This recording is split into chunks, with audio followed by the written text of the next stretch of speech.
When deciding to support a charity or not, many potential donors like to do their own homework and review annual reports, tax returns, audits, and other documents to determine good stewardship. However, for those less inclined to do so personally, the BBB Charity Accreditation Program affords them the peace of mind of knowing that a trusted, independent agency has done the homework for them. Here to tell us more about the BBB Charity Accreditation Program is Danielle Rudd, Communications Director with the Better Business Bureau serving Northwest Florida. Thanks for being here. Thank you for having me. Well, you're always great to come on. Before we get in really to the charity component, just for those who may not be as familiar, give us a brief overview of the Better Business Bureau and its mission. Sure. The Better Business Bureau, we're a nonprofit organization that was founded in 1912. So for over 100 years, we have been an unbiased resource that consumers can turn to for business reviews, consumer education, and helping resolve complaints between a consumer and a business. Okay, well, yeah, so your origin was in the business world, but now the charity part has been added. So, and a lot of people are familiar with a business being BBB accredited. So what is similar and what is different about the charity accreditation? We have two sets of standards. We have our standards for our businesses, but then we also have 20 standards that charities, if they want to go through our accreditation process, have to meet and uphold. Those charities that uphold the accreditation standards, those standards were developed over a 3-year period of time of research that was done by the Better Business Bureau Council as a whole on different things that donors look for, that charities may look for in an organization to implement. We reached out to other philanthropic experts and received input from them to create these 20 standards. Mm-hmm. Well, you talk about what people may be looking for. So what does this really mean for the donor? I mean, I'm familiar, we're accredited, so I know what it means for us, but what do you feel this means for the donor? For the donor, it means that if they decide to, whether it's volunteer with an organization or give a gift to that nonprofit, that the nonprofit organization, that they have promised to uphold ethics, transparency, and accountability in the marketplace. Right. A lot of people are very concerned, and rightfully so, about that. Well, you mentioned the standards. Before we get into the standards, what is the process? It's a really easy process. If a charity is interested in going through our charity accreditation process and evaluation, feel free to give our office a call. We have someone that works in our office, Cherie, who's great. She will walk you through the process. A charity, they will have to fill out a charity questionnaire, and also she will help you prepare different documents such as tax filing statements, your annual report, different marketing materials that you may use that we will all collect and evaluate. Okay. Well, let's go back to these 20 standards. So that's quite a bit, but they're all very, very important. I don't know if we'll have time to get to all 20 of them, but let's talk a little bit about what these actually are.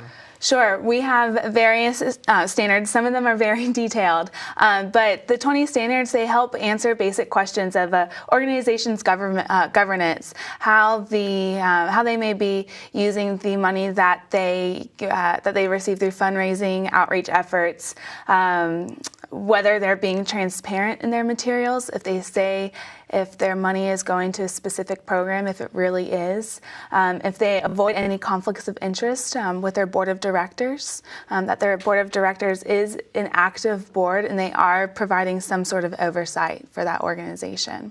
Okay. And what is your recommended percentage for overhead? Our recommended percentage is at least 65% must be spent on program activities that the organization claims that they support. Okay. Wow, we're doing good. Our administrative is less than 10%, so yay. Good. So tell me a little bit about how long y'all been doing this locally. Locally, our program was established in 2004. However, nationally, evaluating charities dates back to the 1930s. Since 2004, we have evaluated over 40 charities in Northwest Florida, and Council on Aging is actually one of our 8 accredited charities in Northwest Florida.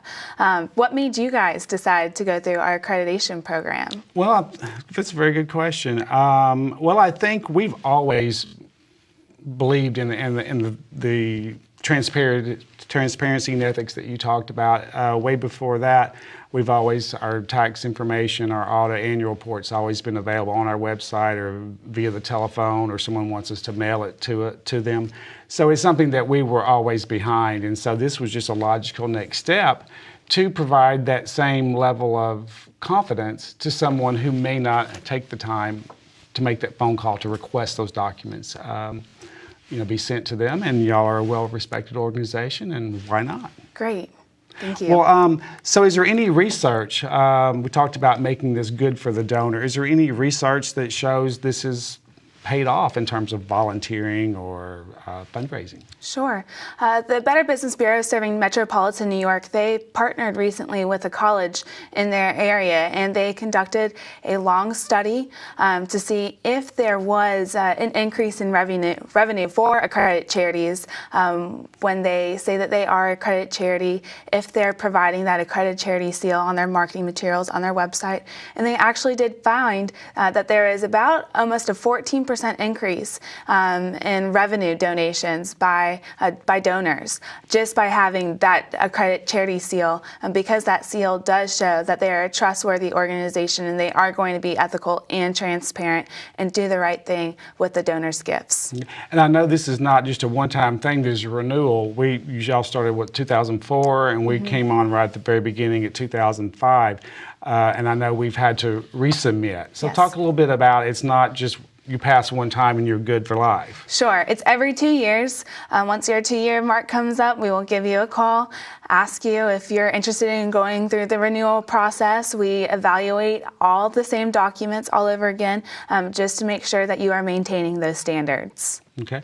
And I know right before we go, there's a lot of information on your website as well. So how can people learn more about the standards, but also about charities? I believe there's a button where you can click on your website to ask questions or to find out. Yes. If an individual is interested in going to our website, they just need to start with bbb.org. From there, they enter in their zip code. On that front page, there is an option for them to click. It's called I believe it's the charity and donor button. They can click on that. They have all sorts of links to our local program here in Northwest Florida, but also the Wise Giving Alliance, which is kind of the umbrella organization of the charity review process. They look at national charities, so that's where people can go to view national charities, and then of course local ones in Northwest Florida. We have that on our website. Well, great. I think it's a wonderful partnership. You're helping us do what we have been doing, but it is nice to have that seal, and it is a voluntary accreditation program, I know, and people make choices, but we thought it was the right choice to do. Well, great. Thank you so much for your partnership. Well, thank you.